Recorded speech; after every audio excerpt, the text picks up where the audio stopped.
De se sacrifier pour sa formation là, sur ce tir de Fenienko. Fenienko va tenter de se reprendre, s'avance. Un tir encore une fois. Robida bloque le lancer. Dangereux. On aurait pu avoir un 2 contre 1. Là, on va tenter de s'échapper. Quel patineur. Melovski tente de l'ennuyer. Il y aura pénalité. Ouais. Alors, il y a eu un retrait. Il n'y a pas eu. Ça passe ou ça casse. Ça passe ou ça casse. Voilà. Agostino s'en va. Lancer de pénalité. Devant, sous les huées des spectateurs. Il tricote. Il tricote bien le tir et le but. Belle manœuvre là, de la part d'Agostino. A complètement la sortie Ciarlo là, de sa position et avec un habile tir là, du revers à ramener la rondelle. Et c'est le but. Été très patient. Gauche. Ça frappe un bâton. Ça se retrouve justement le long de la rampe à gauche. Melovski envoie le long de la ligne bleue à droite. Permutation avec Fenienko qui refile à Melovski.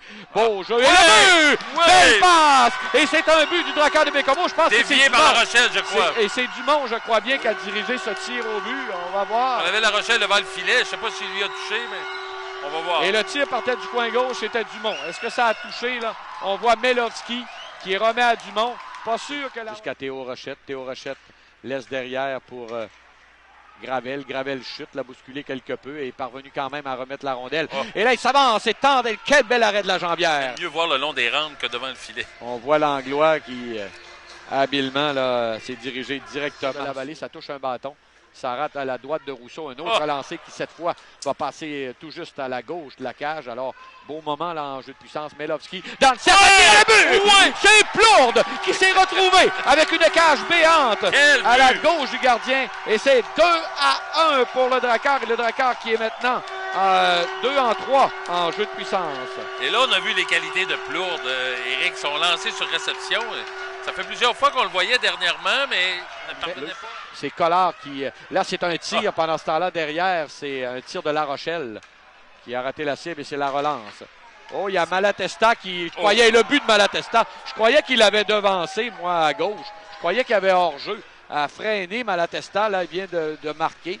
Là, je ne sais pas, là, on se regarde du côté des officiels. Quelle réplique.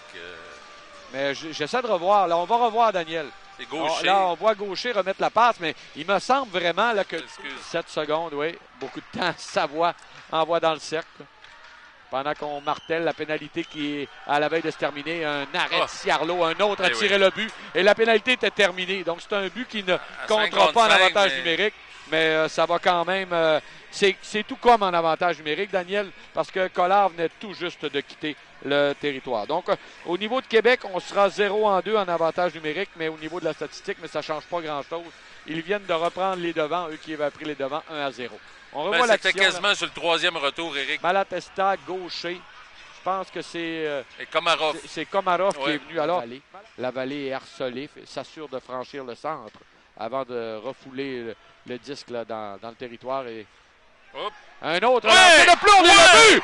Plourde! Tout un tir! Là. Ça s'est fait rapidement. La rondelle est revenue de derrière le filet. Au même endroit, Éric. Au même endroit. Tu parlais de son bon lancer. Son lancer sur réception. Louis-Charles Plourde, encore une fois.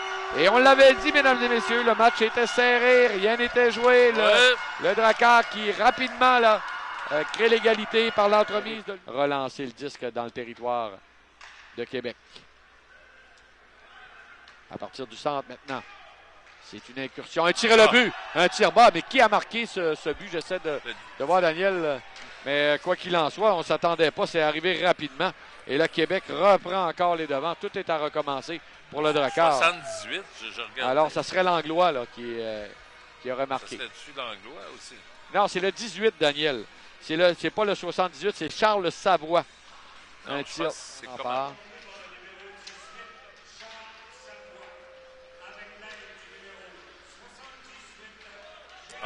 Et le but.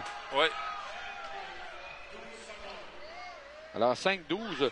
Écoute, j'étais à marquer les mentions d'aide. Il y a une mention d'aide au 78, l'Anglois, c'est tout. Et là, il y a un autre but que je vais devoir vous... Elle va arrêter de dévier. Je pense que c'est Théo Rochette, mais moi, je me demandais pour la hauteur. Alors, je veux voir la reprise. Quel dommage, là, pour vraiment, là, on avait décidé de l'utiliser à l'avant, en attaque. voilà. Tu trouvais que ça avait été une bonne idée, mais finalement, ça n'aura pas duré longtemps. Ouais. L'Anglois, le tir et le but. Quel tir de l'Anglois. Et vraiment, ça continue de basculer. Là, c'est le défenseur numéro 78, Jérémy Langlois, qui vient de faire très, très mal là, au Drakkar. La défensive, le jeu s'est ouvert devant lui. Tout un tir. Alors, écoute, on a réussi là, 2 périodes très serrées avec les Remparts, mais la troisième, là, c'est... avec la perte